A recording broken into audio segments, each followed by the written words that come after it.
Bismillahirrahmanirrahim. Assalamualaikum warahmatullahi wabarakatuh. Waalaikumsalam warahmatullahi. Alhamdulillahirabbil alamin. Wassalatu wassalamu ala asrofil anbiya'i wal mursalin wa ala alihi washabihi ajmain. Asyhadu an la ilaha illallah wa asyhadu anna Muhammadan abduhu wa rasuluh.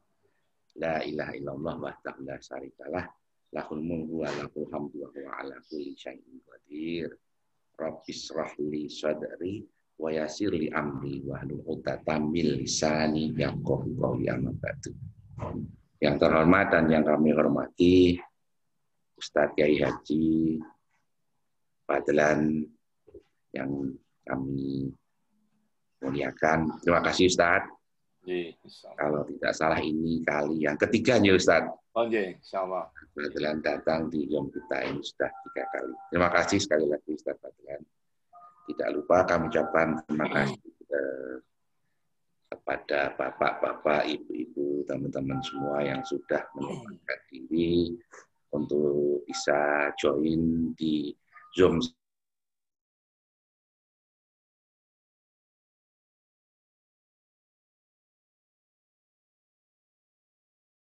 rahmat taufik hidayah inayahnya. Maka pada hari ini kita diberikan nikmat sehat, nikmat sempat, diberikan panjang umur, diberikan keberkahan, sehingga bisa belajar bersama di Zoom Sabtu pagi pengajian Ngadem Ki Ati.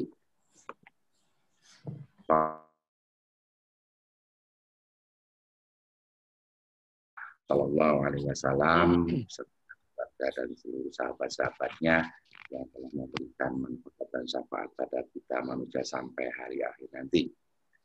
Karena ini Ustaz Fadlan sudah siap, marilah pengajian pagi hari ini kita buka dengan membaca basmalah bersama. Bismillahirrahmanirrahim. Monggo Ustaz Fadlan, waktu kami persilahkan. Matur nuwun Ustaz. Assalamualaikum. Salam. Bismillahirrahmanirrahim. Assalamualaikum warahmatullahi wabarakatuh. Waalaikumsalam. Innal hamdalillah nahmaduhu wa nasta'inuhu wa nastaghfiruh wa na'udzu billahi min shururi anfusina wa min sayyiati a'malina. May yahdihillahu fala mudilla lahu wa may yudlil fala hadiya lahu. Asyhadu an la ilaha illallah wahdahu la syarika lahu wa asyhadu anna Muhammadan 'abduhu wa rasuluh. Allahumma shalli wa sallim wa barik ala hadzal nabiyil karim wa ala alihi wa ashabihi ajma'in. Amma ba'd. Bapak Ibu, saudaraku yang dimuliakan oleh Allah, alhamdulillahirabbil alamin, kesempatan pagi hari ini kita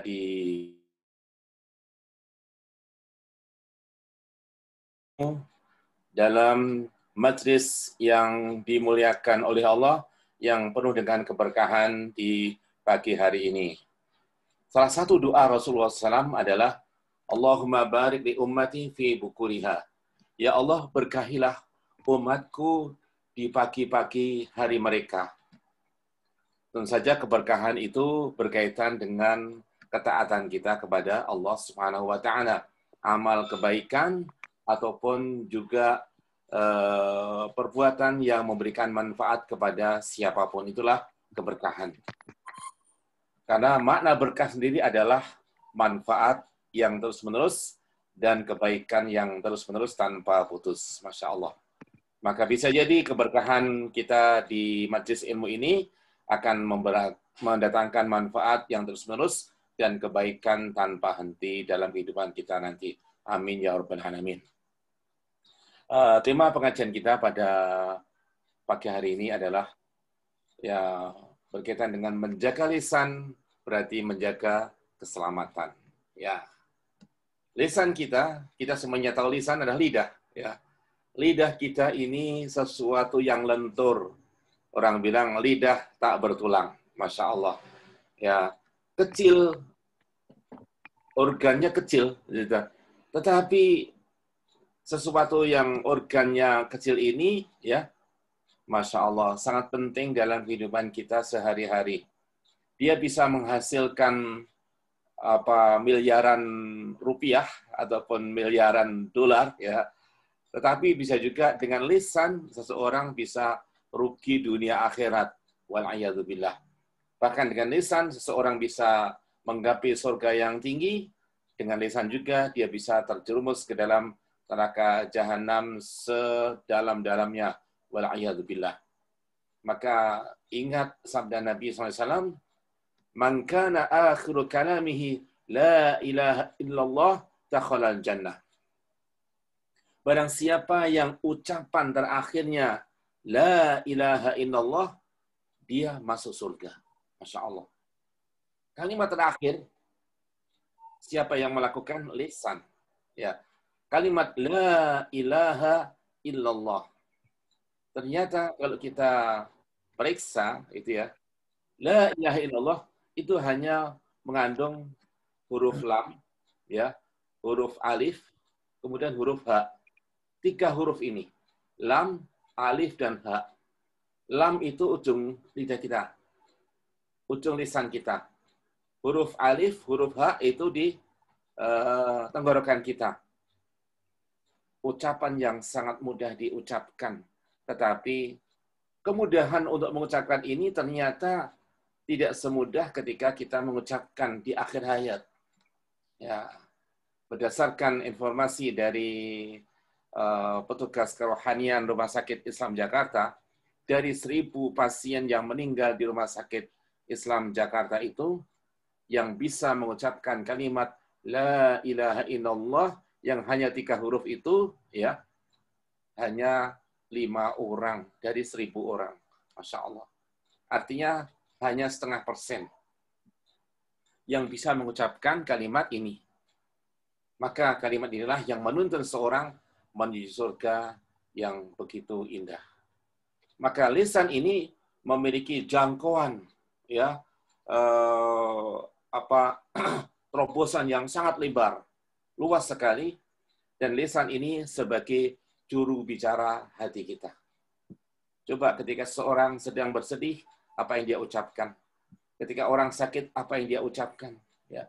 Ketika dia bahagia, apa yang dia ucapkan? Maka lisan kita adalah sebagai jubir diri kita, juru bicara hati kita, juru bicara pikiran kita, dan juru bicara segala perasaan dalam diri kita.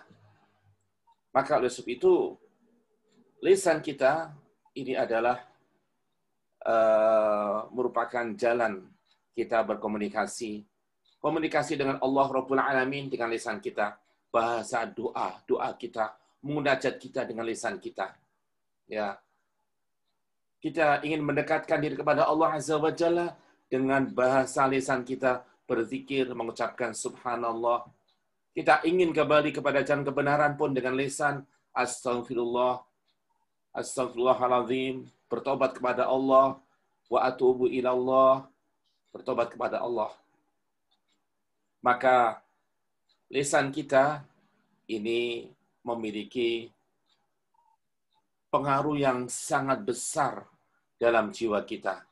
Dia sebagai juru bicara bagi diri kita, bagi hati kita, bagi pikiran kita, maka dia pun ketika mengucapkan kalimat yang baik, pengaruhnya kepada pikiran kita, kepada diri kita. Tetapi ketika jubirnya itu mengatakan kalimat yang buruk, pengaruhnya juga kepada hati kita, pengaruhnya kepada pikiran kita, kepada seluruh tubuh kita, bahkan bisa pengaruhnya kepada dunia luar yang tidak terhingga. Wa'iyadzubillah. Ya.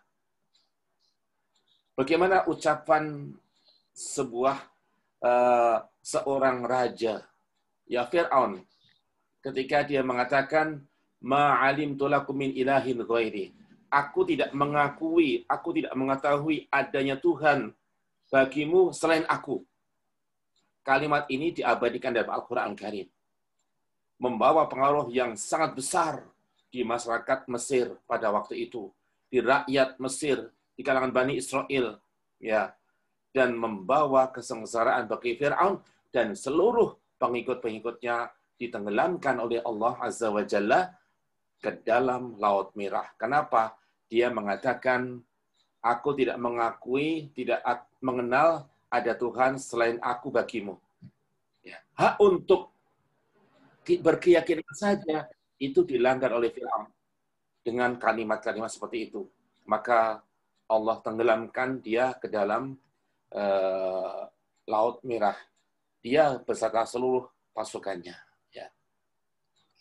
Maka oleh sebab itu perhatikan ya sebuah sabda Rasulullah SAW. Innal abda yatakallamu bil kalimah min ridwanillahi la yalqa laha balan yarfa'ahu Allahu biha darajat. Sesungguhnya seorang hamba bisa mengucapkan satu kalimat yang mendatangkan ridha Allah Subhanahu wa taala. Mungkin dia tidak peduli dengan ucapan yang dia lontarkan itu, tetapi mendatangkan ridha Allah. Niscaya Allah mengangkat derajatnya begitu tinggi di surga nanti. Masya Allah. Ya, ketika dia mengatakan satu kalimat, ternyata mendatangkan ridha Allah Subhanahu wa taala. Wa innal 'abda la yatakallamu bil kalimati min sukhutillah la yalqa laha balan yahwi biha fi nari jahannam.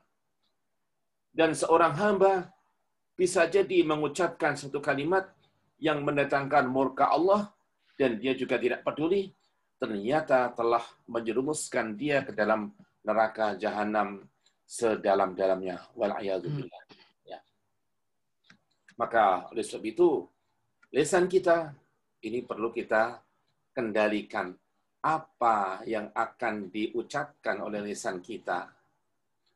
Ya, saat kapan lisan kita itu kita izinkan untuk menyuarakan isi hati kita, menjadi juru bicara kita. Dan saat kapan dia harus menahan diri, jangan berbicara. Nah, ini. Jadi, jangan sampai saatnya berbicara malah diam. Ya, seharusnya menyampaikan kebenaran, dia diam. Maka di situ diam bukan berarti emas. Ya, saat harus menyampaikan kebenaran, karena ada kemungkaran yang harus dia lawan, tapi dia diam. Para ulama mengatakan syaitanun akhras. Itu adalah syaitan bisu. Ya, syaitan bisu. Dosa juga. Saatnya dia harus mencegah, dia harus menyampaikan statement pelarangan, kok dia diam saja, syaitan bisu, kata para ulama. Ya, syaitanun akhras. Ya. Maka ketika dia seharusnya berbicara, dia tetap berbicara dengan baik, maka itulah menyampaikan kebenaran. Ya.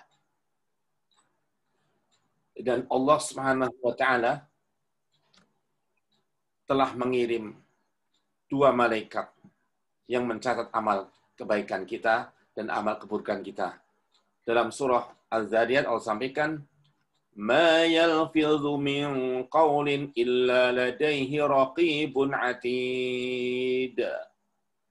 Tak satu pun ucapan yang dilontarkan oleh manusia dari lisannya kecuali di samping kanan kirinya raqibun atid. Ada malaikat yang raqib, yang selalu mengawasi. Atid, mencatat dengan cepatnya. Semua yang kita ucapkan, semua gerak-gerik kita dicatat oleh malaikat. Dan tidak ada malaikat yang ketinggalan mencatat apa yang kita ucapkan. Menjap-menjap dicatat. Ya, klecam-klecam, tengingas-sengis. Nah, dicatat oleh malaikat. Ya, ini. Inilah ma yalfidhu min qawlin illa ladaihi raqibun atid. Maka oleh sebab itu, ya, Nabi pun pernah menasihati salah seorang sahabatnya yang dia cintai. Ya Mu'adz, wahai Mu'adz. Mu'adz adalah Mu'adz bin Jabal. Dia adalah sahabat besar yang diutus oleh Rasulullah SAW sebagai duta dakwah ke negeri Yaman. Inilah Mu'adz bin Jabal. Wahai Mu'adz, kuffa anka hadza wa akhadha bilisanihi. Ya. Tahan olehmu ini, wahai Mu'adz, lisanmu. Dan Nabi memegang lidahnya. Ya. Wa hal yakubun nasu fin nari ala manakhirihim illa hasaidu asinatihim. Tidakkah banyak orang-orang yang terjerumus ke dalam api neraka kecuali karena hasil dari lisan dan ucapan mereka itu. Ya. Nah, ini karena Allah Azza wa Jalla memberikan kita kemampuan untuk berbicara, ya. Maka bahasa kita pun perlu kita pilih mana yang terbaik, ya. Kita harus menjaga kapan kita harus berbicara dan kapan kita harus menahan diri, jangan sampai kita berbicara, ya. Maka oleh sebab itu Allah Azza wa Jalla menjaga organ lisan ini, lidah kita ini dengan penjagaan berlapis, ya. Coba kalau itu hidung kita itu langsung nongol aja itu ya. Nah ini ya, nggak ada organ lain yang menjaga hidung kita kan itu. Nah, ini mata kita dijaga oleh pelupuk mata kita, ya, satu lapis. Ya, telinga kita langsung bolong itu ya, angin bisa masuk. Ya, tapi lihat lidah kita dijaga oleh Allah. Pertama ada gigi, ya. Rahang kita yang bisa buka, bisa tutup. Ya. Gigi kita menahan lisan kita. Masya Allah. Kemudian lapisan yang kedua adalah yang paling luar, bibir kita. Masya Allah. Ada bibir bawah, ada bibir atas. Ini menunjukkan bahwa pentingnya ya kita menahan, menjaga lisan kita. Ya. Itu lisan kita jangan sampai mengucapkan kalimat yang membahayakan kita. Lisan kita harus kita jaga agar selalu membawa keselamatan bagi kita. Jangan sampai lisan kita membawa kesengsaraan. Maka para ulama mengatakan, kalamuka asiruka. Kalimat-kalimatmu sebenarnya adalah tahananmu. Tetapi ketika kalimatmu itu keluar dari lisanmu, kamu menjadi tahanan apa yang kamu ucapkan itu. Masya Allah. Coba, orang masuk penjara gara-gara apa? Ucapannya. Ketika dia menahan ucapan itu, maka ucapan itu menjadi tahanan dia. Tapi begitu dia lontarkan ucapan itu, misalnya hate speech ya, ujaran kebencian, maka dia sendiri menjadi tahanan apa yang dia ucapkan itu. Ya. Maka Allah sampaikan tadi, ma yalfidhu min qaulin illa ladaihi raqibun atid. Tak satu pun ucapan yang dilontarkan oleh manusia kecuali di samping kanan kirinya ada malaikat yang mengawasi, ada malaikat yang selalu mencatat dengan cepatnya. Yahya bin Mu'adz, yaitu putranya Mu'adz bin Jabal, pernah mengatakan, Al-qulubu kal-quduri, taghli bima fiha. Hati, ini ibaratnya adalah periuk, ya, periuk. Taghli bima fiha, dia bisa mendidih dengan apa isinya, ya. Wa alsinatuha magharifuha, sedangkan lisan ini adalah ibaratnya gayung-gayungnya. Fanzur ila rajuli hina yatakallam, maka perhatikan seseorang ketika dia berbicara. Fa inna lisanahu yaqtarifu laka mimma fi qalbihi.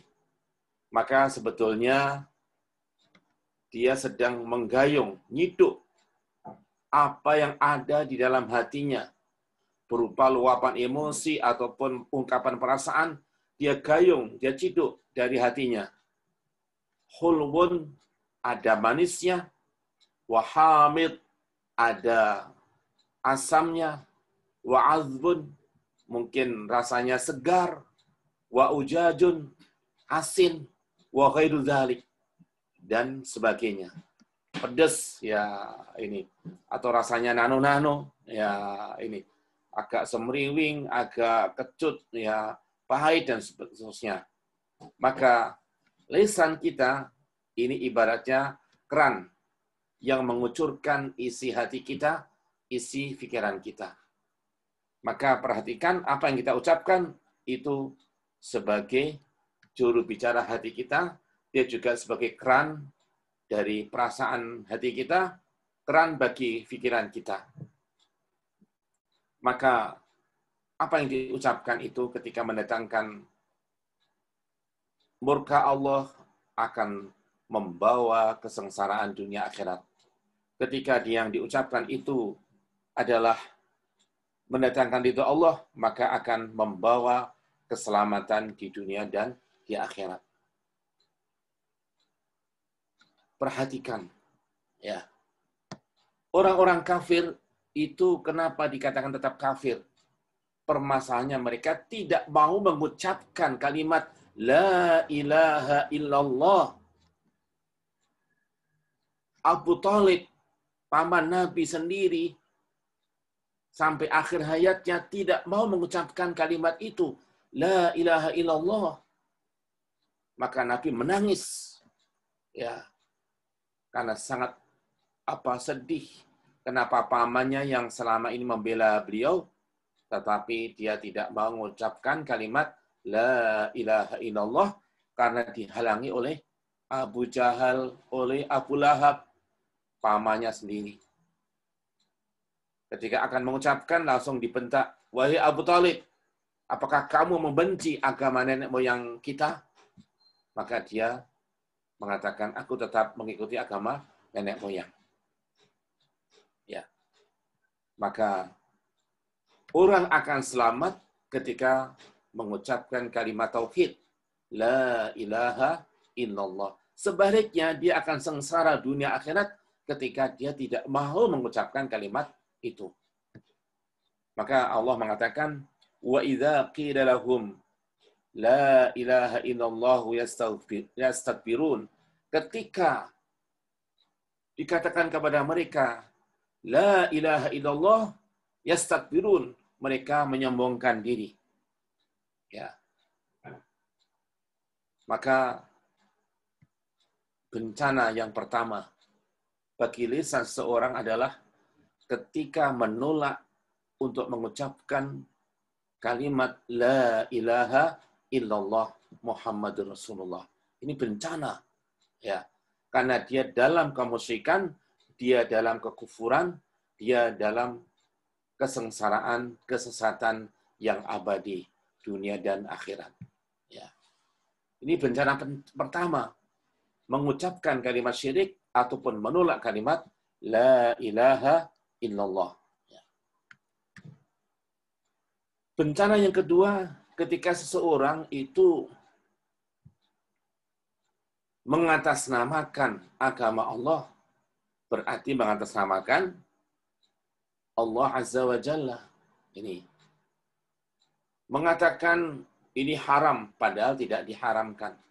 Mengatakan ini halal padahal adalah haram. Ya. Melabeli halal kepada sesuatu yang haram berarti dia telah menyekutukan Allah. Karena hak menghalalkan dan mengharamkan itu adalah hak prerogatif Allah Subhanahu wa Ta'ala. Kita hanya menyampaikan ini halal ya halal, haram ya haram. Ya. Jangan dilabeli halal ketika barang itu adalah haram.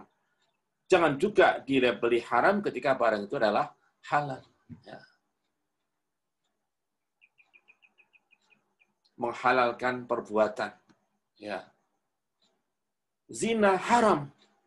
Ya, ketika dia ikut menandatangani diizinkannya usaha esek-esek, ya PSK misalnya, berarti dia menghalalkan sesuatu yang diharamkan oleh Allah Subhanahu wa taala. Sama saja dengan melakukan kemusyrikan. Karena dia telah menghalalkan apa yang diharamkan oleh Allah Subhanahu wa taala. Ya.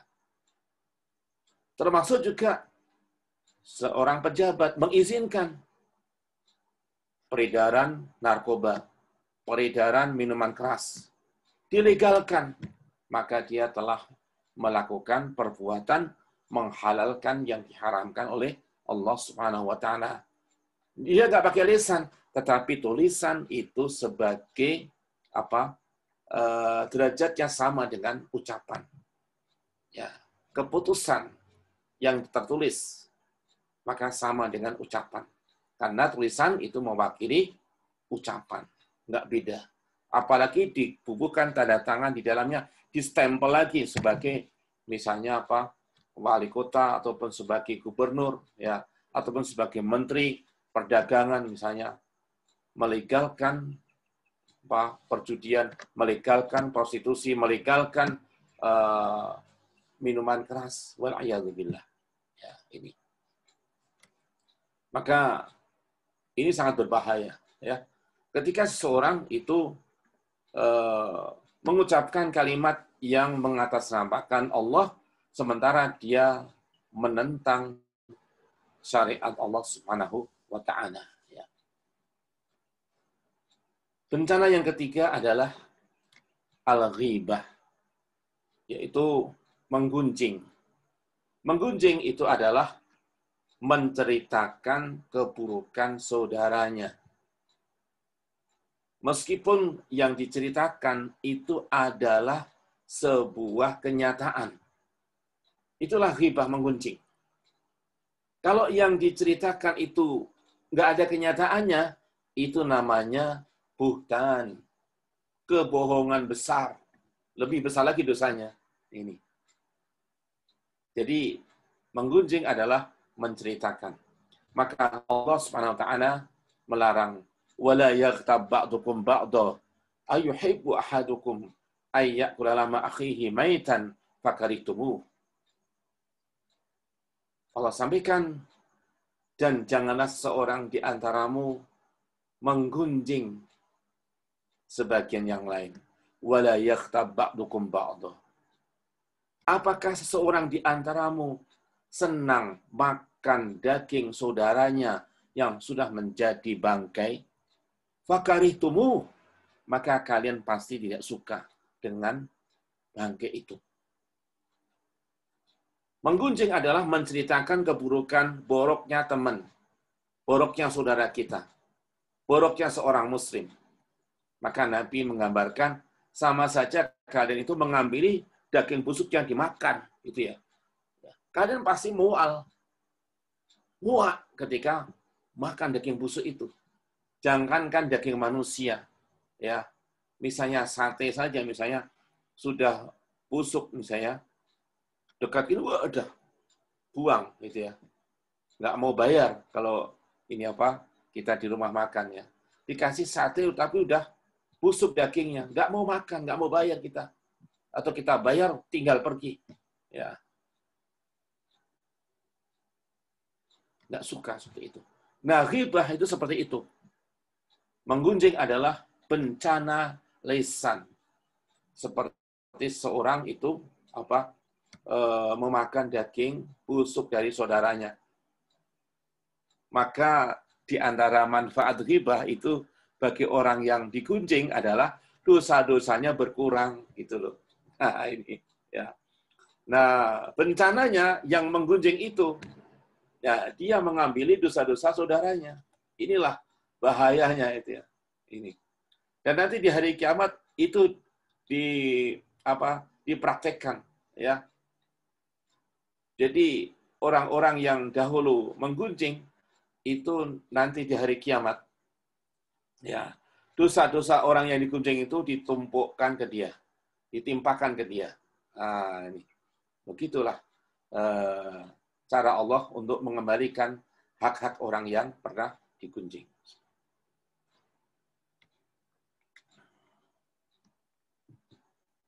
Ya. Maka pernah Nabi SAW bersama dua sahabat besarnya, yaitu Abu Bakar As-Siddiq dan Umar bin Khattab dalam suatu perjalanan malam. Ya. Nah, ketika itu mereka berhenti di suatu tempat. Abu Bakar As-Siddiq dan Umar bin Khattab ingin makan malam. Ya. Maka melihat ini pembantunya ini sudah tidur duluan. Ya. Maka mereka berdua sedikitlah mengucapkan kalimat ya ghibah. Ya. Wah, enak aja ini pembantu udah tidur duluan. Kita aja belum makan malam, gitu ya. Mungkin bagi kita ini kalimat yang biasa ya. Enak aja lu udah jam segini udah tidur nih. Bangunin, bangunin. Wah, ini ya. Dibangunin. Kemudian diminta oleh Nabi, mereka berdua mintakan lauk malam ini kepada Nabi SAW. Maka pembantunya ini menghadap Nabi, minta lauk. Mengucapkan salam dari Abu Bakar dan Umar, kemudian meminta apa yang diinginkan oleh Abu Bakar dan Umar. Apa jawab Nabi? Sampaikan kepada Abu Bakar dan Umar bahwa kalian berdua sudah makan malam. Maka pembantu ini kembali lagi. Wahai Tuan, Rasulullah SAW menyampaikan bahwa kalian berdua sudah makan malam. Maka mereka mengatakan, wah belum, bagaimana nih? Wah, ayo kita menghadap Nabi SAW. Maka mereka ketika menghadap Nabi SAW, ya Rasulullah kami berdua belum makan malam. Maka kami suruh pembantu ini untuk meminta ya lauk kepada engkau. Maka Nabi mengatakan, qad ta'asyaituma, kalian berdua sudah makan malam. Belum ya Rasulullah. Maka Nabi mengatakan, bukankah kalian sudah makan malam dengan daging saudaramu sendiri yang sudah menjadi bangkai? Maka mereka kemudian astagfirullahaladzim. Ya Rasulullah, mohonkan ampun ya kepada Allah kami berdua. Ya. Maka Nabi mengatakan, kepada orang itulah minta maaf kamu. Maka mereka kemudian minta maaf. Jadi real, seorang yang menggunjing itu benar-benar dia itu makan daging saudaranya sendiri yang sudah menjadi busuk oleh ayatullah. Ya. Maka ini kisah nyata ya. Bagaimana seseorang yang makan daging itu, daging manusia. Ini teman saya masih ingat namanya, dia adalah Raden Sukoco ya, dari Magelang. Gitu. Ya, dia cerita ini. Dia cerita ada seorang ibu habis mengantarkan suaminya itu sedot lemak ya, operasi sedot lemak itu ya. Kemudian lemaknya banyak itu ya. Kemudian oleh dokter, oleh rumah sakit di Magelang itu disuruh bawa pulang untuk dikuburkan di rumah. Maka dibawa pulanglah dia naik angkot. Nah, ini ya, naik angkot. Begitu sampai ya dekat dengan kampungnya, dia turun gitu ya. Plastiknya itu tadi, tas kreseknya itu dibungkus rapat itu ketinggalan di angkot itu. Nah, angkot itu kembali lagi ke terminal, gitu ya. Siang-siang. Begitu turun, loh, ini kok ada apa, bungkus apa ini? Wah, ini sandung lamur ini ya. Akhirnya terus diserahkan ke bakul, apa itu, disitulah di warung itu, Bu, rezeki nih Bu. Apa? Ini sandung lamur harus dimasak aja. Akhirnya dimasak sop. Masya Allah. Dimasak sop. Ya. Kemudian sopir-sopir angkot yang lainnya pada makan siang di situ. Ya. Begitu mereka sudah selesai makan, ya, yang ibu tadi itu datang lagi. Ya. Datang lagi nyari angkot yang tadi. Sopirnya, Mas tadi ketinggalan bungkusan saya. Wah, Bu, tadi ini ya daging sandung lamur ya. Udah dimasak di sini. Udah dimakan sama teman-teman sini, Bu. Maaf, Bu, mau digantikan berapa?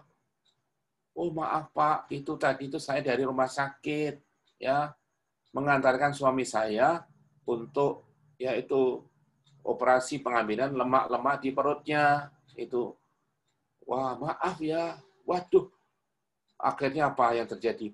Semua supir-supir warungnya juga, pemilik warungnya semuanya muntah ketika mendengarkan itu adalah daging dari suaminya. Semuanya muntah. Masya Allah, bisa bayangkan. Yang sudah disop dan dibumbuni enak, lahap banget, ternyata itu adalah daging suaminya. Semuanya muntah. Nggak terkecuali. Ya, semuanya muntah. Wah, itulah saking jijiknya. Ya, ini. Saking mengerikannya. Ini ya. Ya, sudah, itu kisah nyata ya.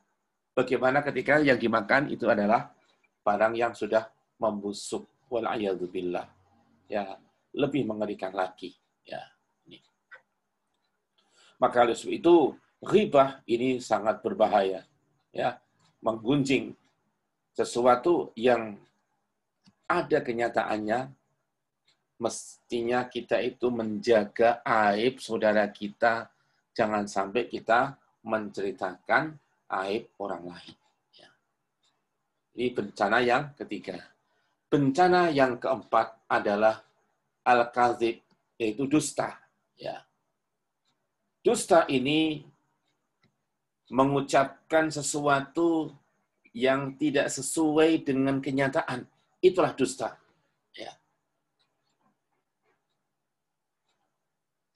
Ketika seseorang ya mensifati sesuatu tidak sesuai dengan kenyataannya, maka itu kalau dalam perdagangan adalah sebuah kecurangan karena berdasarkan sebuah dusta, ya, kecurangan. Maka oleh sebab itu dusta dan turunannya ada kecurangan, ada pemalsuan, ya, kemudian ada mungkin sumpah palsu, itu ya. Ada kalau dalam surat menyurat asli tapi palsu, ya, ya ini ada sertifikat palsu, kemudian apalagi ijazah palsu, kemudian surat-surat ini kepalsuan, maka ini adalah sebuah dusta al-kadzib. Ya. Maka Allah Azza wa Jalla menjelaskan ya bagaimana orang-orang munafik itu penyakit hatinya ditambah oleh Allah.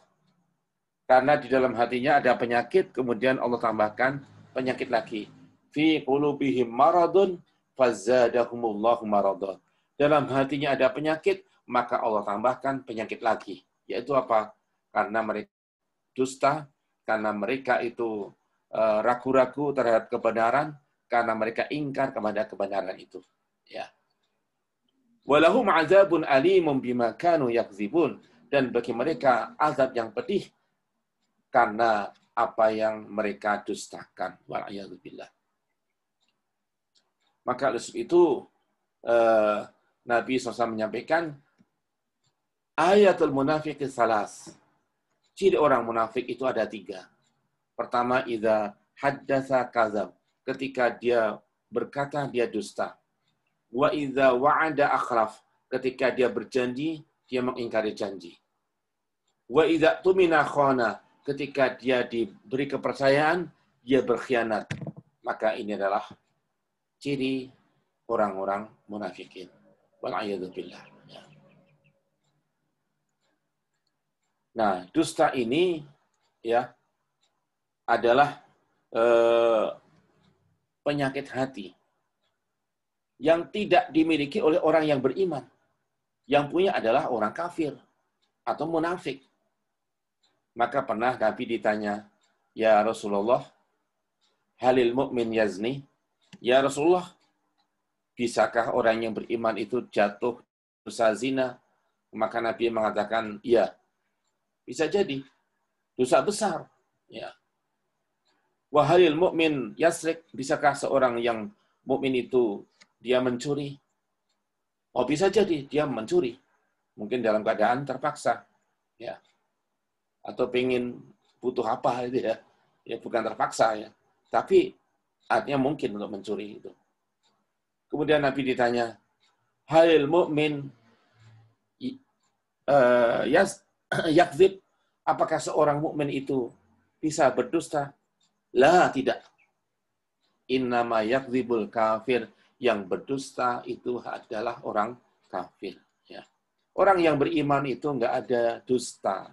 Ya, maka ini penting sekali ya, agar kita selalu memahami. Ya, benarlah ya sabda Rasulullah SAW, yang berdusta itu hanyalah orang kafir. Maka kalau ada orang yang beriman berdusta, berarti keimanannya itu sedang hancur. Ya, dia harus bertaubat kepada Allah. Ya, terus memperbaiki diri agar keimanannya bisa dia bangun kembali dan bertobat kepada Allah, meninggalkan dusta tersebut. Ya. Bahkan berdusta itu tidak boleh sebagai sebuah percandaan. Bercanda tetap nggak boleh dusta, ya. Ini kan orang bercanda ya pakai dusta, nggak boleh. Ini ya, maka bercanda pun juga harus dalam batas-batas kejujuran. Ya, Nabi pun pernah dalam batas kejujuran. Ketika ada seorang nenek tua meminta didoakan Nabi masuk surga, maka Nabi mengatakan, di surga tidak ada nenek-nenek. Maka orang itu nangis pulang. Wah, ini. Karena yang mengatakan Rasulullah SAW dan Nabi tidak pernah bohong. Di surga nggak ada nenek-nenek. Waduh, gimana ini? Saya ingin masuk surga, ternyata di surga tidak ada nenek-nenek. Nah, maka kemudian Nabi mengirim utusan untuk menyampaikan ayatnya. Ayat Allah. Inna ansha'nahunna insya'a faj'alnahunna abkara. Sampaikan kepada nenek tua itu ayat ini. Allah berfirman, wahai nenek, Allah berfirman, sesungguhnya kami ciptakan wanita-wanita ahli surga itu insya'a, dengan ciptaan ulang, ciptaan yang baru. Faj'alnahunna abkara. Kami jadikan semuanya gadis-gadis muda belia. Uruban atroba. Ya. Mereka semuanya adalah yang masih muda belia, uruban atroba. Ini disebutkan oleh para ulama, itu payudaranya itu baru tumbuh, baru muncul sedikit. Ya. Dan usia mereka adalah sejajar. Ya, sejajar semuanya, Masya Allah. Maka nenek tua itu kemudian begitu masuk Rasulullah. Jadi saya nanti diciptakan ulang oleh Allah menjadi gadis muda belia lagi. Masya Allah. Nah, ini bercandanya Nabi dalam kebenaran. Ya, ini. Maka Nabi mengatakan, wailul lilladzi yuhadditsu bil haditsi liyadhaka bihil qaumu fayakdzibu. Wailul lahu. Celakalah bagi orang yang berbicara dengan suatu pembicaraan agar orang lain banyak yang tertawa, maka dia berdusta dalam dia berbicara itu. Melawak tapi dengan penuh kebohongan, dengan penuh kedustaan. Wailul lahu, celaka bagi dia, celaka bagi dia. Sampai 3 kali Nabi mengatakan, ya. Nah, dusta ini ada keringanannya khusus bagi orang yang ingin mendamaikan antar kabilah, antar suku ataupun antar personil yang bertengkar, bercekcok ya. Ini berkelahi maka didamaikan, dusta sana sini, tapi tidak mengambil keuntungan. Itu ya. Maka Nabi mengatakan, laisal kadzabul ladzi yuslihu bainan nas. Ya. Fayunammi khairan au yaqulu khairan. Ya. Bukanlah seorang pendusta seseorang yang mendamaikan antar manusia. Maka dia menumbuhkan kebaikan di sini, menumbuhkan kebaikan di sini, mengatakan kebaikan sini, mengatakan kebaikan sini. Ya. Misalnya A dengan B bercekcok, ya bertengkar, kemudian neng-nengan ataupun cudaan, ya, cuek-cuekan sampai lama. Maka datang kepada si A, sebetulnya si B itu merasa bersalah dan dia ingin ke sini minta maaf, ya. Apakah kamu ingin memaafkan dia? Maka dia mengatakan, oh ya siap itu. Saya malah pengen ke sana itu. Kalau memang dia bertekad seperti itu, ya udah saya sampaikan ke si B. Si B dikasih tahu si A itu sebenarnya ingin minta maaf kepada kamu karena dia mengakui kesalahannya. Oh ya udah, kalau gitu kapan dia mau ke sini? Mendingan saya yang ke sana. Ya, ini. Jadi dia bohong sana sini tapi dalam rangka mendamaikan, akhirnya terjadilah perdamaian. Maka inilah dusta yang terpuji karena untuk islah, ya. Ini. Kemudian bencana yang kelima ini adalah namimah, menyampaikan setiap apa yang diketahui, ya. Jadi menyampaikan setiap apa yang diketahui ini juga tidak dibenarkan, ya. Kita kalau tahu sesuatu tidak harus seketika kita langsung share, ya. Ini kita harus uji dulu kebenaran apa yang kita sampaikan tersebut, ya. Jangan sampai kita udah terlanjur menyebarkan ternyata itu adalah wah nggak benar beritanya, ya. Maka kita itu menguji ataupun ya memfilter, ya, menyaring berita-berita, jangan sampai kita menyampaikan sesuatu yang tidak benar adanya. Apalagi dalam urusan agama Allah Subhanahu wa taala. Agama ini adalah suci, jangan sampai kita yang mengotori, ya, dengan berita-berita yang tidak sesuai dengan syariat Allah Subhanahu wa taala, ya. Maka kita bisa bertanya sebelum nge-share, benar nggak nih berita ini, ya. Kemudian tidak selalu yang apa yang kita ketahui itu kita sampaikan kepada orang lain, gitu ya. Seperti misalnya gini, ya, ini wah seorang ustadz saya pakai mobil baru, kita tahu, maka dalam hati ataupun kita ucapkan alhamdulillah. Ini ingat, tidak perlu kita sampaikan kepada orang lain karena ini juga nggak penting, gitu ya. Nggak usah kita share ke jamaah kita misalnya, wah sekarang ustadz pakai mobil baru loh, wah keren, wah ini Fortuner lagi. Nah, jangan kita share dengan berita seperti itu, ya. Ini karena nanti ada orang yang misalnya memberikan komen misalnya paling kredit, itu udah dosa kita, ya. Ini ya, ini kemudian misalnya ada mengatakan, lah anaknya saja bayaran sekolah di kami belum dibayar, masa udah beli mobil? Nah ini dia minta keringanan lagi. Nah ini beritanya sudah beranak bercucu itu ya. Ini bahaya. Ini maka jangan sampai kita menyebarkan berita yang nggak penting. Maka oleh sebab itu Nabi SAW menyampaikan min husni islamil mar'i tarkuhu ma la ya'nihi. Di antara tanda-tanda bagusnya keislaman seseorang, dia tinggalkan sesuatu yang tidak ada urgensi bagi dirinya. Nggak penting bagi dia, udah nggak usah dibicarakan, nggak usah di-share. Itu. Jadi yang kita sampaikan itu yakinkan ini membawa manfaat dunia akhirat, yakinkan bahwa ini membawa kebaikan bagi diri saya, tidak ada dusta, tidak ada dosa juga nanti berikutnya. Masya Allah. Ya, ini. Jadi ini penting sekali ya. Nah, ini.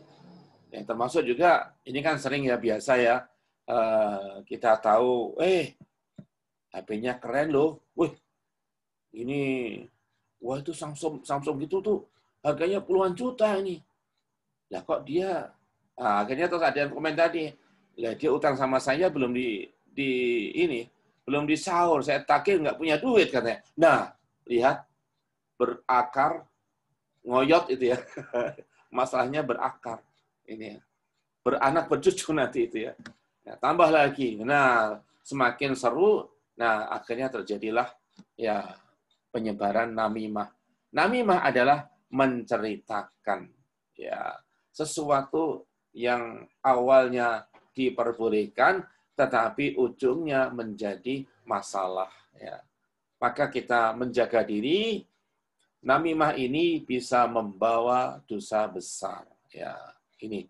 Maka jangan sampai kita memberitakan sesuatu yang asal kita ketahui. Ya, ini. Maka penting kita memberikan informasi yang jelas bermanfaat, jangan asal kita tahu langsung kita sebarluaskan. Nah, inilah bencana-bencana lisan ataupun tulisan yang bisa membawa pelakunya ke dalam dosa-dosa besar dan membahayakan dirinya. Yang terakhir adalah mencaci maki ataupun mengumpat ya. Jangan sampai kita menjadi pengumpat, pencaci maki ataupun juga orang yang suka menjelekkan seseorang ya. Wailul likulli humazatil lumazah. Celaka, neraka bagi orang yang suka mencaci dan mengumpat ya. Likulli humazatin lumazah. Hamas ini dengan apa? Dengan isyarat ataupun juga dengan apa lisan. Mengumpat jangan dengan lisan, jangan dengan tulisan ataupun juga dengan gerakan fisik ya. Ya, ini. Seperti misalnya seseorang hanya sekedar merat-merot. Nah, tapi sama temannya untuk mengisyaratkan kepada orang lain yang habis kita tunjuk misalnya, dia nunjuk gitu terus untuk hidung misalnya, itu kan berarti mengatakan dia itu mampu misalnya, itu kan ini nggak boleh itu ya, ini ya, atau misalnya nunjuk dia terus kecil, itu ya. Ini juga menghina kan itu ya, atau gini jempol idunke itu ya, nah ini nggak boleh seperti itu ya, meremehkan itu ya, ini. Jadi mencaci dengan tulisan, dengan isyarat, itu ya, ini tidak boleh. Dengan lisan juga tidak dibenarkan, ya. Dengan sikap itu pun juga tidak dibenarkan, ya. Misalnya dengan sikap sikap cemberut, didatangi tamu terus cemberut. Nah ini juga nggak benar. Berarti menunjukkan dia benci kepada teman itu. Ya, disalami cemberut, nggak jawab. Sementara mengucapkan salam adalah sedekah. Menjawabnya sebagai kewajiban untuk membalasnya. Ini sedekah yang wajib dibalas adalah salam gitu ya. Kalau kita dikasih uang gitu ya, itu nggak wajib membalas gitu ya. Tetapi kalau dikasih salam gitu ya, sedekah salam itu malah kita wajib membalas. Karena memang ringan menjawab salam itu ya. Masya Allah. Nah, inilah agar kita selalu berhati-hati, agar jangan sampai kita terjerumus di dalam bencana-bencana melalui lisan kita. Maka kembali kepada tema kita, menjaga lisan kita berarti menjaga keselamatan hidup kita, dunia dan akhirat. Ya. Wallahu a'lam bishawab. Aqulu qouli hadza wa astaghfirullah wa lakum wa lisairil mu'minina wal mu'minat fastaghfiruh innahu huwal ghafurur rahim wa qur rabbighfir warham wa anta khairur rahimin. Ya, demikian. Assalamualaikum warahmatullahi wabarakatuh. Waalaikumsalam. Terima kasih Ustaz Fadlan atas tausiahnya. Ini ada sesi tanya jawab ya Ustaz. Oh, iya, Mbak, silakan. Ini ada 2 pertanyaan yang di chat. Yang pertama dari Mbak Dewi Azam. Bismillah, Assalamualaikum. Ustadz, apakah termasuk ghibah apabila diskusi dengan suami menyangkut si fulan atau fulanah? Itu pertanyaannya, Tad. Satu-satu apa langsung ada 2 ini? Ya, satu-satu aja dulu. Satu aja ya. Ya. Baik. Bismillahirrahmanirrahim. Kita ketika membicarakan orang lain, maka kita juga mengukur ya sampai sejauh mana kepentingannya kita untuk membicarakan orang tersebut, apalagi dengan suami, apalagi dengan istri, itu ya. Nah, ini ya. Seperti misalnya yang dibicarakan itu artis, misalnya sampai apa itu adu mulut ya antar suami istri. Karena masa artis itu sudah pernah nikah sama ini, belum, nggak ada, apa sih pentingnya gitu loh. Itu ya, maka kita ukur dulu ya, Mas, apa sih urgensinya kita membicarakan artis cantik seperti itu. Ini maka tadi ya Nabi menyampaikan min husni islamil mar'i tarkuhu ma la ya'nihi. Di antara tanda-tanda bagusnya keislaman seseorang, dia itu meninggalkan sesuatu yang tidak ada kepentingan baginya. Enggak urgen bagi saya, ya udah nggak usah saya bicarakan. Ya itu. Ini. Maka misalnya ada orang misalnya ya, isi menyampaikan, Mas, artis itu tuh ternyata nikah lagi. Oh ya, yang gitu aja udah. Nggak ada diskusi, udah. Cuma segitu aja udah, saya nggak mau menanggapi. Karena nggak penting bagi saya itu untuk menanggapi. Memang siapa dia itu bagi saya, kan nggak penting bagi saya itu ya. Nah ini, maka kita jangan sampai juga dikenal sebagai ngumbar omongan ya, capek sendiri. Demikian ya, wallahu alam. Terima kasih Ustaz. Ya. Ini yang kedua dari Agus Winarto.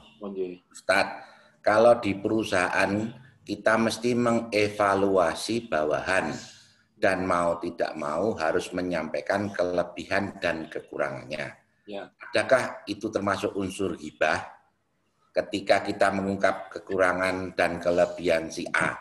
Nah itu, Ustaz. Baik. Ya, saya sudah membaca juga dari Mas Agus ya. Agus Winarto. Ya. Jadi ketika kita melakukan evaluasi kinerja bawahan kita ataupun juga teman sejawatan kita, itu ya, memang itu dibutuhkan untuk kemajuan perusahaan. Ya. Maka kita menyampaikan kinerja dia apa adanya, itu ya. Misalnya bagaimana menurut Anda kedatangannya gimana dia? Ini berdasarkan absennya, dia terlalu telat terus, selalu telat terus ini. Itu terus pulangnya pulang gasik ini. Kan ada datanya itu. Itu tidak ghibah. Ini ya. Tidak termasuk menggunjing ini. Asal jangan diberi komen-komen yang tidak baik. Oh, gitu. Jangan misalnya dasar pemalas dia itu. Wah, ini udah ghibah kalau itu. Kalau kita menyampaikan data apa adanya dan tidak diberi komen-komen yang memburukkan dia, maka itu bagian dari evaluasi kinerja. Yang kita evaluasi adalah kinerjanya, itu ya. Bukan faktor aib-aib dia, itu urusan lain. Tapi ketika kita mengatakan, dasar kurang ajar ya dia itu, suka bolos, itu udah lain lagi itu. Ya, itu sudah ghibah jatuhnya itu. Karena sudah menyampaikan keburukan dia, kalau dia itu dengar, pasti dia tidak suka atau marah itu ya. Coba dibilangi kurang ajar, pemalas, dia marah itu ya. Tapi ketika disampaikan ini data Anda, ini Anda sering terlambat. Itu ya. Tapi ketika dia katakan, Anda pemalas ya? Wah, pasti dia marah itu. Pak, sebentar dulu Pak ini.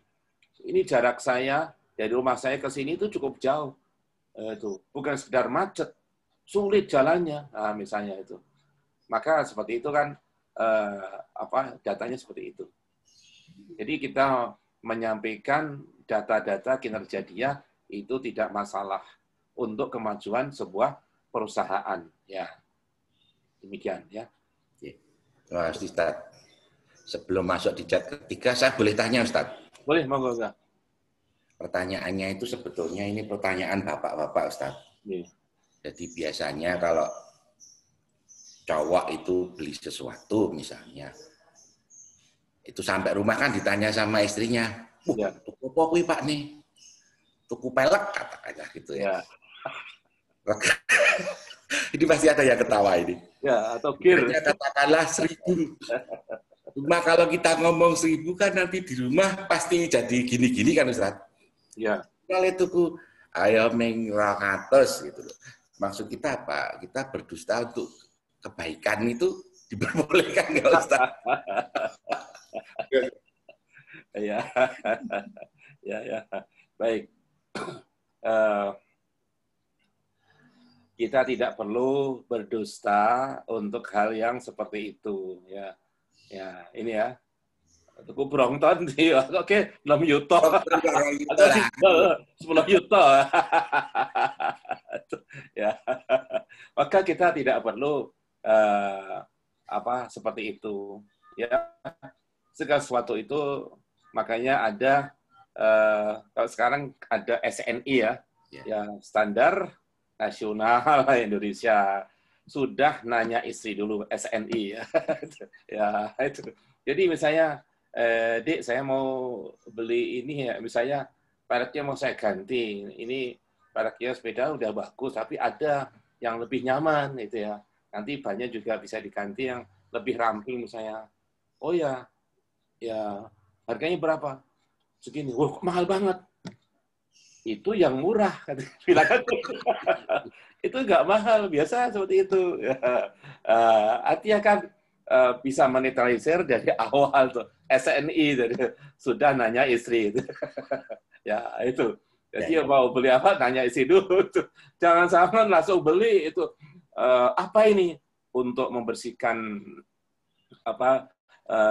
rantai misalnya. Berapa harganya? 1 juta, mahal banget bersihkan rantai. Rantainya aja nggak sampai 1 juta. Ya, itu. Enggak, di 1 juta nolnya jatuh 1 kan.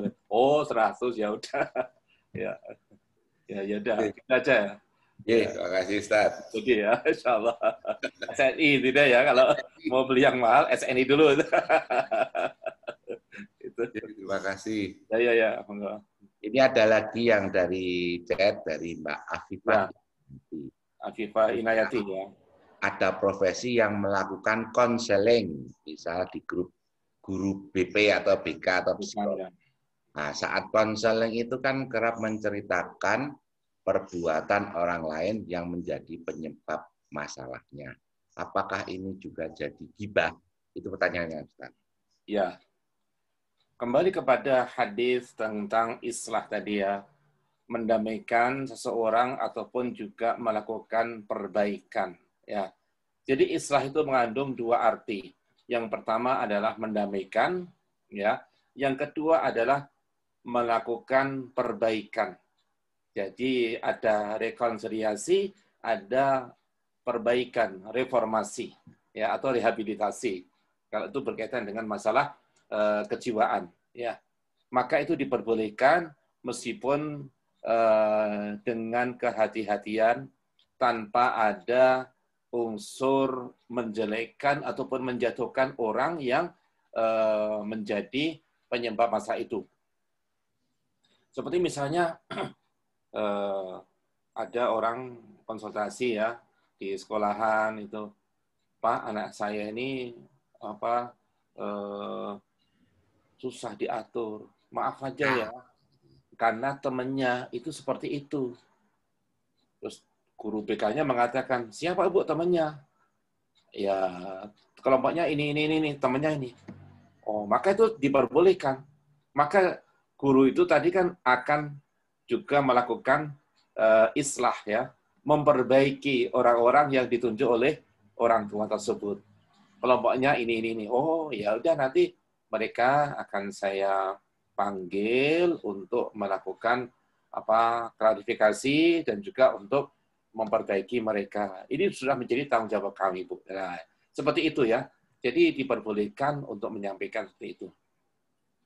Kemudian kalau dalam konsultasi juga saya sering misalnya suami istri konsultasi. Ya. Maka silakan suami menyampaikan dulu atau istri dulu. Dan saya katakan selama penyampaian tidak di-cut ucapannya. Itu. Silakan dalam waktu 10 menit. Istri menyampaikan. 10 menit selesai, ya silakan suami menyampaikan, bukan menanggapi. Sampaikan apa yang ada pada dirimu, sampaikan. 10 menit tanpa dikat. Nah, setelah itu kan ya kita akan menimbang keberadaan beritanya, kita cross check. Nah, ini ya, yaitu kita konfrontir itu ya isi beritanya itu benar enggak itu. Nah, ini maka dari situ siapa yang dusta, siapa yang benar akan ketahuan dan di mana sumber masalahnya. Ya, ini. Bahkan sering dengan penyampaian seperti itu tanpa di-cut itu akhirnya kita bisa menyimpulkan tuh ternyata antar suami istri ini cuman misunderstanding. Nah, itu ya. Oh, itu masalahnya. Ya udah, clear sudah itu ya. Masya Allah. Ataupun juga miscommunication ya yang tidak baik. Maka saya katakan masing-masing perlu memperbaiki cara komunikasinya itu. Karena komunikasi yang baik itu bisa menyelesaikan 80% masalah dalam rumah tangga ataupun dalam sebuah perusahaan. Tapi ketika komunikasinya tidak baik itu bisa menyebabkan juga 80% masalah dalam rumah tangga ataupun juga dalam sebuah perusahaan. Ya, begitu. Terima kasih. Terima kasih, Ustaz. Masih boleh bertanya? Oh, iya, monggo, silakan. Monggo, kalau ada yang mau bertanya silakan, Jeng Wisnu. Iya, boleh Om nanya satu pertanyaan. Assalamualaikum Ustaz. Waalaikumsalam warahmatullahi. Ustaz, komitmen kita untuk bisa terakhir nanti mengucapkan la ilaha illallah Ustaz. Mungkin bisa dikasih karena memang kita sekarang bisa mengucapkan itu, tapi di akhir hidup kita kan belum tentu kita bisa. Apa sih yang bisa membantu kita bisa mengucapkan itu Ustaz? Mungkin itu saja. Ya. Bismillahirrahmanirrahim. Seseorang itu akan diakhiri kehidupannya dengan kebiasaan apa yang dia lakukan. Ketika seseorang kebiasaannya terus hobi bersepeda misalnya, maka bisa jadi akhir hayatnya ketika dia bersepeda. Itu ya. Dan itu banyak kasus. Orang kota gede sedang nanjak ke Patok, ternyata disitulah akhir hayat dia. Ini, Masya Allah. Ini. Ada yang hobi badminton, ternyata dia meninggal juga habis nyemes, gitu ya. Masuk, ternyata dia juga akhirnya masuk kubur, gitu ya. Ini. Ataupun kalah, ternyata dia juga ya kemudian meninggal. Ini. Ada yang meninggal di lapangan kota gede, sedang main bal-balan ya. Ini, Masya Allah.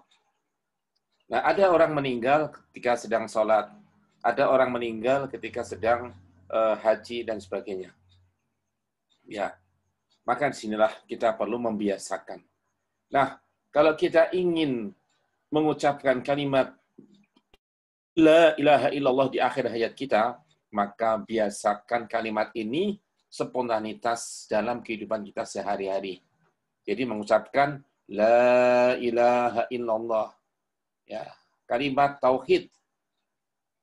Nabi SAW mengajarkan agar kita mengucapkan kalimat La ilaha illallah ini untuk memperbaharui iman kita. Maka beliau menyampaikan, Jadidu imanakum bila ilaha illallah. Perbaharuilah imanmu dengan La ilaha illallah. Dengan mengucapkan La ilaha illallah. Karena kalimat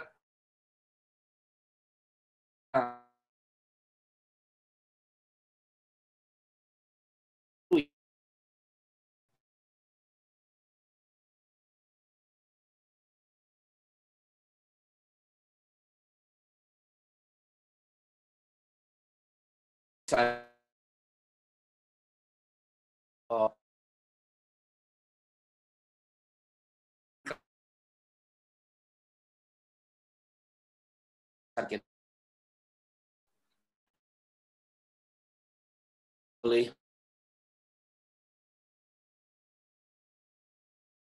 illallah, la ilaha illallah. La ilaha illallah Muhammadur Rasulullah. Maka dia sudah siap dengan kalimat yang biasa diucapkan. Ya. Nah, kalau nggak biasa mengucapkan, maka bagaimana dalam kondisi seperti itu akan bisa mengucapkan? Dituntun pun ini. Apalagi inisiatif sendiri. Padahal itu kalimat yang sangat ringan. Hanya ujung lidah, lamnya itu ujung lidah, ya. Haknya dan alif adalah di tenggorokan. Maka gerakannya hanya kecil. Nggak perlu gerakan bibir. Jadi bibir tetap diam. La ilaha illallah. La ilaha illallah. Nggak ada gerakan bibir pun masih bisa kita ucapkan. Ya. Dan ini kalimat yang ringan diucapkan, tetapi sebagai kuncinya surga. Masya Allah. Ya. Ya kita kunci surga ibaratnya passwordnya masuk surga. Nah ini. Jangan sampai passwordnya lupa. Itu ya. Ini ya. Masya Allah. Ya misalnya, ya coba, misalnya Mas Dodi punya komputer, lupa passwordnya, bingung gimana? Mau buka, aduh, ada tugas lali itu. Bingung gitu. Padahal udah seketika harus segera itu ya. Mau kirim pakai komputer teman misalnya, ya itu, waduh, maka nggak jadi kirim email. Kenapa? Wah ini password saya lupa, ya. Dieling-eling malah diblokir ya. Nah, ini, maka harus proses lagi. Maka kalimat sebagai kunci surga ini adalah password kita. Seringlah dibuka password itu, la ilaha illallah, sering diucapkan. Maka begitu masuk ya sudah langsung nggak bingung mengucapkannya itu. Ya, demikian ya, wallahu a'lam. Syukran, Ustaz. Iya.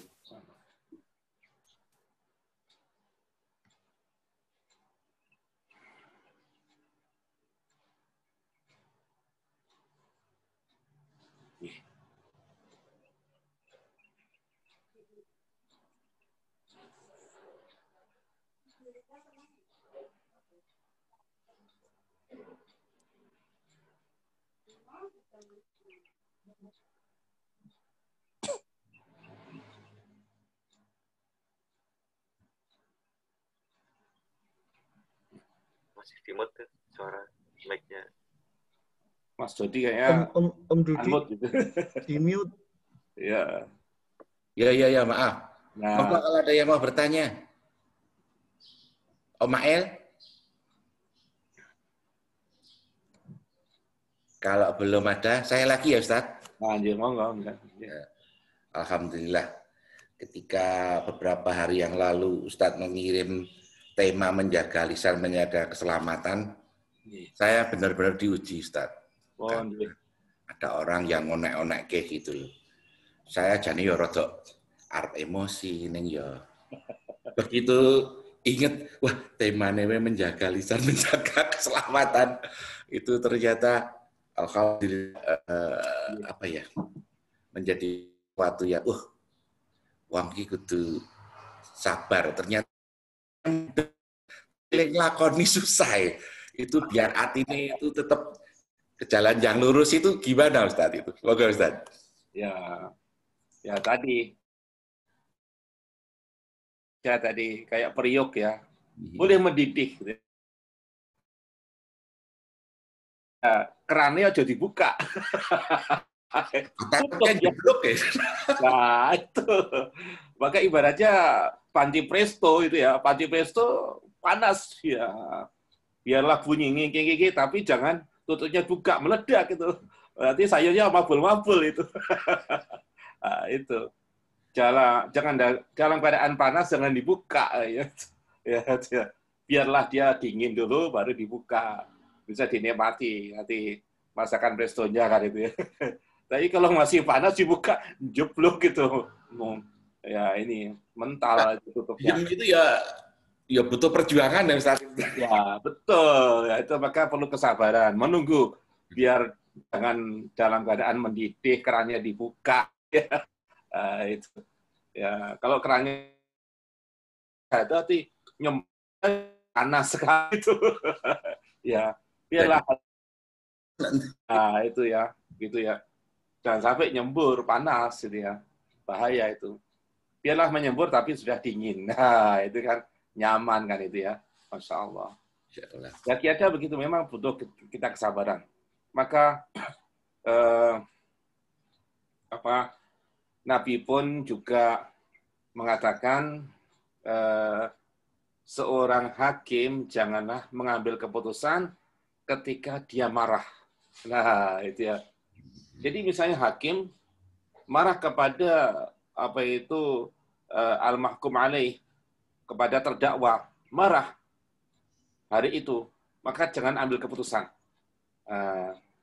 Skorsing dulu, dibikin santai dulu, baru nanti setelah skorsing dia nyaman, keputusannya akan berbeda dibandingkan ketika dia sedang marah. Ada unsur pribadi yang ikut mendominasi keputusan itu. Ini sangat berbahaya. Ya seperti Mas Dodi tadi dicaci maki, waduh ini ujian ini. Nah kalau saya menanggapi seketika, maka yang mendominasi adalah nafsu saya. Maka ya tahan dulu. Ya udah tunggu Mas. Ya saya sedang santai. Udah tinggalkan dulu, santai dulu. Ya, ketika beberapa saat dipelajari lagi isi WA-nya. Oh saya paham ini. Orang ini ujung-ujungnya memang pengen santunan. Nah, sudah saya itu. Oh, pengen disantuni. Nah, itu ya. Kita bisa memahami itu ya dengan cara seperti itu ya. Terus misalnya kita jawabnya jangan butuh bantuan berapa. Wah, dia jawabannya udah berbeda itu. Oh ya, maaf, saya tadi emosi. Wah, ketika dijawab dengan pertanyaan butuh piro ya itu wes. Nah, ini orang wani piro ya. Ya, berbeda jawabannya itu. Oh, langsung berubah sikapnya. Ya, memang ini betul kesabaran. Maka ketika kita dipancing emosi, ya ayatnya juga mengatakan wal kadzimin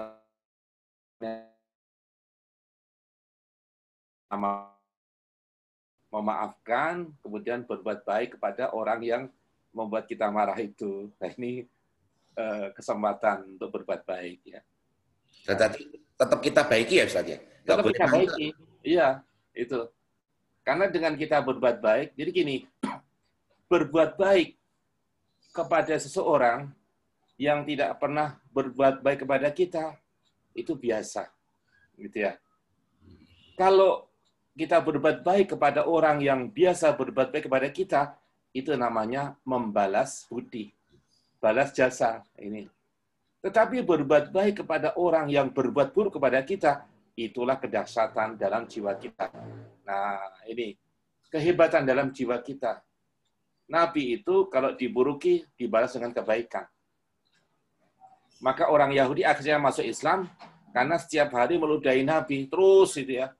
Tetapi ketika orang Yahudi itu sakit, gitu ya, ternyata Nabi datang menjenguk, mendoakan agar sembuh gitu ya. Maka orang Yahudi tadi langsung masuk Islam. Saya yakin engkau adalah Rasulullah. Asyhadu an la ilaha illallah wa asyhadu anna Muhammad Rasulullah. Nah, inilah keburukan dibalas dengan kebaikan. Yang menyangkut masalah pribadi, bukan masalah agama. Nah, ini. Tapi kalau misalnya seseorang itu mencaci maki agama Allah, urusannya berbeda. Ini. Tapi kalau meludahi Nabi, itu kan urusannya dengan pribadi Nabi. Ini. Tapi kalau mengatakan, hei Muhammad, kamu adalah pendusta, bukan utusan Allah, maka ini urusannya dengan hukum Allah. Ya, urusannya adalah penghinaan kepada Rasulullah. Tetapi kalau pribadi Nabi diludahi, maka dia menjaga amarah, tetap bersabar, membalas dengan kebaikan. Ya, demikian. Ya. Moga. Terima kasih Ustaz. Ternyata pengajian benar-benar dahsyat ya. Masya Allah. Moga satu lagi pertanyaan kalau ada, silahkan moga. Moga sambil ngopi ya, maaf. Alhamdulillah. Halo, tidak ada yang bertanya. Oh, ini ada di chat, Ustaz. Dari Om Heri Setiawan. Assalamualaikum, Ustaz. Ada teman yang akan mengurus izin miras. Karena yang bersangkutan itu dekat dengan saya candain, apa kowe wis siap dijemput Israel gitu. Oke, Ustaz. Ya, ini. Sampaikan saja hadis dari Rasulullah SAW itu ya. Ada 10 pihak yang dilaknat oleh Allah dalam urusan minuman keras ataupun khamar. Yang memeras itu ya. Dulu yang bagian meres itu ya.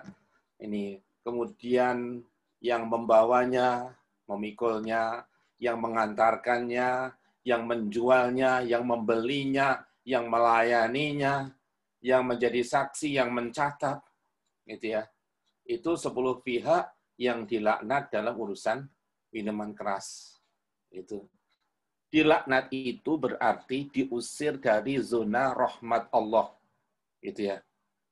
Hasil perdagangannya itu hasil haram, gitu ya, barang haram, maka seluruh ibadahnya sholatnya ditolak, ibadah hajinya ditolak, zakatnya ditolak, sedekahnya ditolak, ya. Dan barang haram itu semuanya ditolak oleh Allah Subhanahu wa taala. Nah, maka buat Israel apakah siap masuk neraka? Dilaknat, lebih keren itu. Ya itu. Ya. Ditambah lagi siap dijemput Israel masuk neraka. Tapi perlu disampaikan 10 pihak yang dilaknat oleh Allah dalam kasus. Ya. Saya pernah menyampaikan hadis ini, itu ya, waktu diminta membahas tentang narkoba ya di SMA 1 Purworejo tapi itu bukan Jogja ya, di Purworejo itu saya sampaikan. Wah, itu sampai waktu itu Kapolresnya juga ngeri-ngeri juga itu. Ngeri banget Pak Ustadz kalau udah urusannya seperti ini. Wah, itu ya memang begitulah Nabi itu kalau menyampaikan sesuatu yang diharamkan ya memang dibikin ngeri supaya orang nggak terjerumus dalam hal yang diharamkan begitu. Ya. Itu ya Mas Dedi ya, insyaallah. Terima kasih. Oke, satu lagi masih ada yang mau bertanya? Kalau tidak ada, Pak Carek, foto ya. Oke. Monggo, Bapak, Ibu, teman-teman semua yang pic-nya belum kelihatan, bisa ditampilkan ya, biar dokumentasi kita. Alhamdulillah hari ini tadi yang poin 61, Ustadz Fadlan. Oh, iya, alhamdulillah. Alhamdulillah. Ustadz Fadlan ini adalah praktisi ruqyah. Beliau berkantor di Jalan Pembayun ya Ustadz?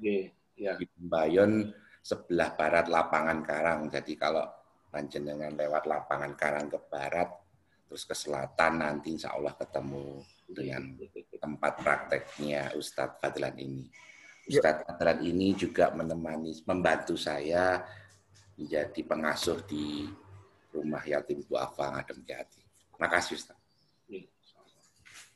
Monggo. Pak Carek, siap? Ya. 1, 2, 3. Halaman berikutnya 1, 2, 3.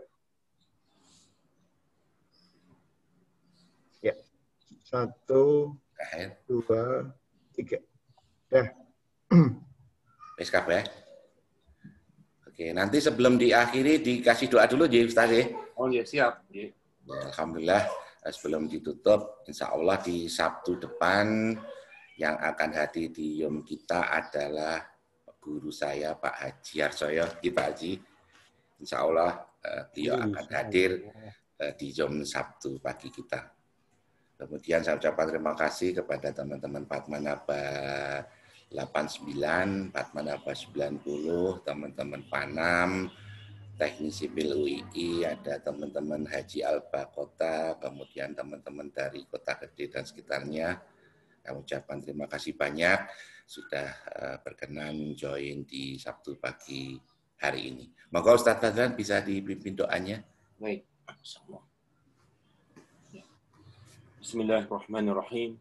Allahumma lakal hamdu hamdan katsiran tayyiban mubarakan fih kama yanbaghi li jalali wajhikal karim wa 'azimi sultanik. Allahumma shalli 'ala Muhammadin wa 'ala alihi wa sahbihi ajma'in. Rabbana zalamna anfusana wa illam taghfir lana wa tarhamna lanakunanna minal khasirin. La ilaha illa anta subhanaka inna kunna minal zalimin. Ya hayyu ya qayyum bi rahmatika nastaghits.